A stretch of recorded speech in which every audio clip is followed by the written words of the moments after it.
आप chartered accountant रहे हैं, आपने बताया, क्या परमात्मा का भी कोई बही खाता होता है? देखिए, परमात्मा का ये काम नहीं है कि लोगों के बैठ के बही खाते रखे। ये लोगों को परमात्मा के कर्तव्य का पता नहीं है, तो उनको गलत फहमी है। मान लीजिए एक अकाउंटेंट बही खाता रखता भी है, तो उस बही खाते में चाहे हानि बताएगी या लाभ, उससे क्या फ़ायदा है? फ़ायदा तो तब है अगर कोई व्यक्ति लॉस को प्रॉफिट में बदल दे। ऐसे तो नहीं ना, बही खाता तो अकाउंट कीपिंग है। इसलिए गौर से देखा जाए तो परमात्मा कहता है कि मुझे बही खाता रखने की ज़रूरत नहीं है। परमात्मा ने इस प्रकृति में हर चीज़ स्वचालित बनाई हुई है, हर चीज़ ऑटोमेटेड है। हर एक चीज़ का सोच अपने ही तरीके से, जैसे आप जानते हैं आप आग में हाथ डालेंगे तो जलेगा, इसी प्रकार से कोई भी व्यक्ति किसी भी प्रकार का राइट कर्म करेगा उसको राइट फल अपने आप मिल जाएगा, रॉन्ग करेगा तो रॉन्ग मिल जाएगा। ये तो हम दैनंदिन जीवन में अनुभव करते हैं।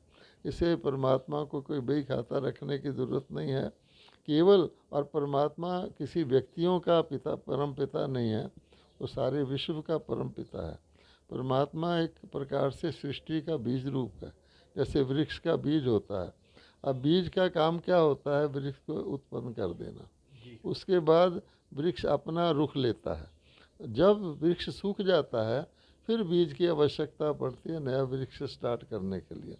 इस प्रकार से परमात्मा का ये काम नहीं है कि किसी का बही खाता रखे, लेकिन जब ओवरऑल सारा वृक्ष सूख जाता है उस पर, उसमें परमात्मा कहते हैं, हमको भी ये सिखाते हैं, आपका सब कुछ अगर चला जाता है तो आपका कुछ भी नहीं जाता, क्योंकि आत्मा रूप से आप शाश्वत हैं, अनादि अविनाशी हैं। और एक आत्मा वैसे भी एक शरीर को छोड़ के दूसरे शरीर में पुनः सब कुछ प्राप्त कर लेती है। जैसे एक डिस्ट्रिक्ट का कलेक्टर होता है, एक डिस्ट्रिक्ट से दूसरे डिस्ट्रिक्ट में बदलता है तो उसको सब कुछ वहाँ का छोड़ा हुआ वहाँ मिल जाता है। इसलिए ये एक बहुत डीप ज्ञान है। इसी परमात्मा भी कहते हैं कि सारी सृष्टि का मैं बीज हूँ, मेरा काम उस सृष्टि की पुनरावृत्ति करना है। इसलिए ये लॉस और गेन जो होता है, क्या मेरा खोया खोता खोया हम खोते हैं और पाते हैं, इसकी बहुत नहीं, इसकी बहुत गहरी परिभाषा है।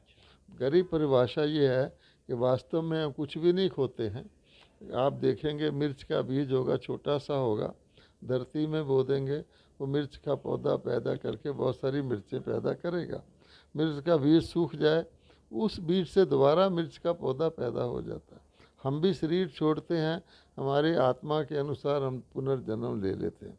असली काम क्या है कि हम अपने आत्मा को जीवन में चलाते हुए उसको डिटीरियोरेट ना होने दें।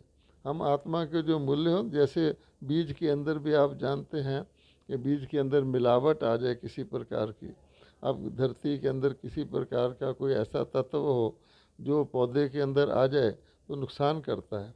ऐसे ही जैसे हमने बताया ये 5 विकार विकृतियां हैं, अगर मनुष्य के अंदर आ जाती हैं, मान लो मैं ईमानदार व्यक्ति हूँ, मैं जीवन काल में अपना ईमान बेचकर कुछ पैसा इकट्ठा कर लेता हूँ, बहुत बड़ी बिल्डिंगें बना लेता हूँ, लोग समझेंगे ये बहुत सुखी आदमी है।